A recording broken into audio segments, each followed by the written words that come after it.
This video will walk you through the task of compressing your WordPress site so that it will load much faster in your visitor's browser.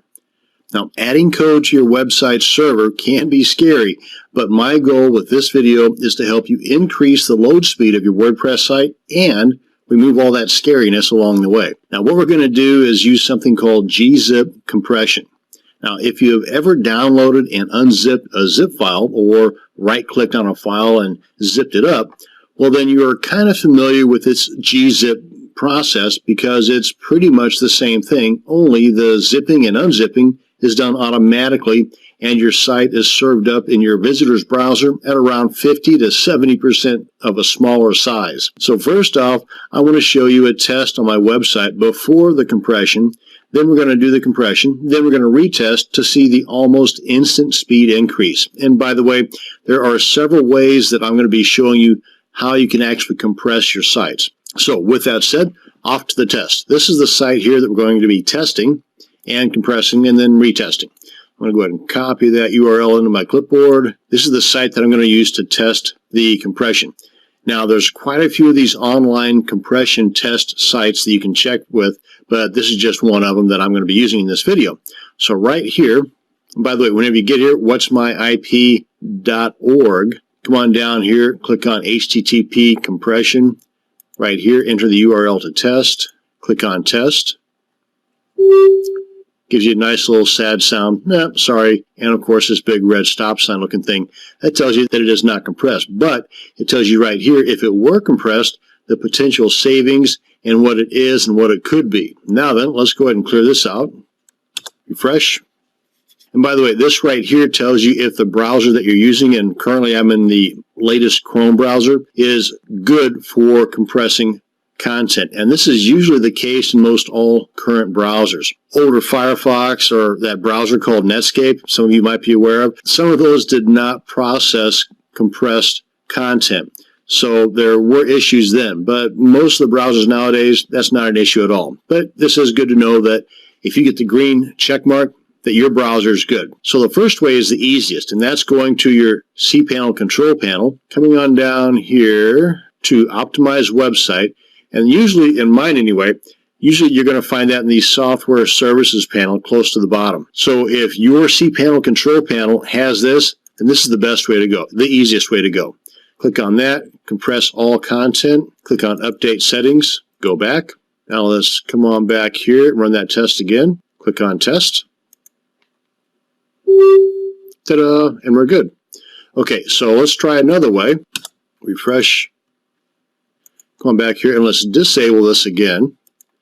Because what if you do not have cPanel, or what if you do have cPanel but you don't have the Optimize Website option on your cPanel? Then you want to hunt down your htaccess. Actually, it's called the .htaccess file. And while I'm here, let's go ahead and go to the File Manager. You can do the same thing through your FTP client. Now let's go ahead and right-click and go to Edit or Code Edit, either way. Actually, let's go to Code Edit because that puts the numbers on the lines here.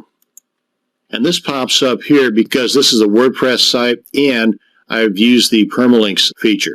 Let's go ahead and put my cursor right there. Let's take a look at some of the code options that we have to work with here. Now, a quick history. There are two different types of GZip for your Apache server. And this is something that's beyond your control. Usually this is only going to be done through your hosting account. So what I would suggest first and foremost is go ahead and contact your hosting account, whether it's HostGator, Liquid Web, whoever, and ask them if they have GZip enabled on the server, and if they do, which one. Is it mod_GZip or is it mod_deflate? And of course, if they don't have it enabled, either one, then go ahead and ask them to enable it and to let you know which one and what is the code they suggest you use in your .htaccess file. Let's go ahead and try this one here because I believe that on this particular hosting account, it is mod_deflate. And I've got these two codes here. Both of these will work for the mod_deflate, and then down here, I've got a code right here that will work for the mod_GZip. And you can kind of tell that this one is mod_GZip, and this one here has got the deflate in there all over the place, and this one here is mod deflate.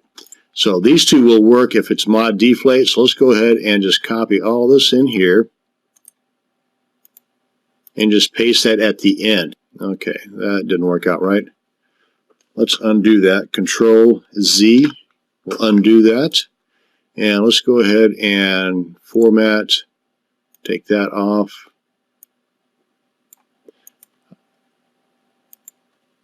And try this again. There we go. And let's save. I'm going to go ahead and leave this open because I'm going to change this here in a second. So let's come on back here and run that test again. Okay, so that one works. So that's two ways that you can add the GZip compression to your site. One way you have control over, and that's using the cPanel control panel and the optimized website option. Another way is you really don't have a whole lot of control over it if it's not enabled, but you need to contact your web hosting service to make sure that it is enabled and to find out which option they chose, mod deflate or mod GZip. Now another way, and this is only good if you've got a PHP-based site, that being WordPress in this case, or that you want to play around and actually try to just change your .html site into a .php site. That will usually work, but sometimes it can cause issues, but that's beyond the scope of this video. Go ahead and refresh our test page, and let's go ahead and come back here, close this out, because we're pretty well done here. I'm going to go ahead and delete that, though. Close. Whoops, I didn't save it. Darn it. Let's try this again. Delete that. Save changes. So right now we are un-GZipped. Now we can close. And just to double check that we're no longer GZipped. Run the test. No longer GZipped. Okay, so that's what I'm looking for. Let's just refresh.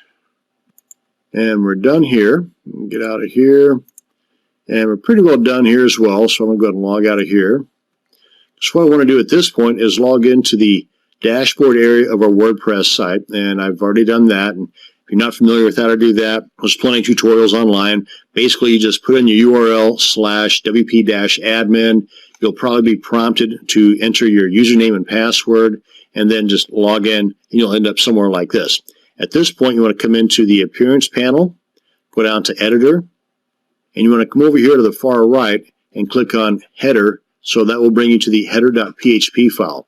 Because this code, this bottom one here, let me pull this up, this little code right here, you want to put this at the very top of every one of your PHP pages. And if it's a WordPress site, you can tackle that by putting it at the very top of your header.php file. That in turn will show up on every single one of your pages. Let's go ahead and copy this. Hopefully that made sense. Okay, so now then you will, whenever you first open up the editor here, chances are you're going to be in the style.css. So you want to click on the header.php file here. That will open up the header.php page. And when I say at the very top, I mean at the very top. Put your cursor right there, hit your enter key a couple of times, well, just once anyway, and right above the very top code, is where you paste that one little bitty line of code. Come on down here, click on Update File. Now really, this you can't get much simpler than that. You don't have to go into the htaccess file. All you got to do is log into the dashboard area of your WordPress site, enter that one little code at the very top of the header.php file, save it, come on back to our test page, click on Test. Boom. Simple Simon. Now you have zero excuse on compressing your website content, and you can see right here the amount of savings that you're getting. Not only is this going to load faster in your visitor's browser, which is going to make them happy, but it's also going to save you bandwidth in the process. So it's a win-win-win for everybody. That's going to bring us to the end of this video on using GZip compression for your WordPress site. Thanks for watching, and you have a great day.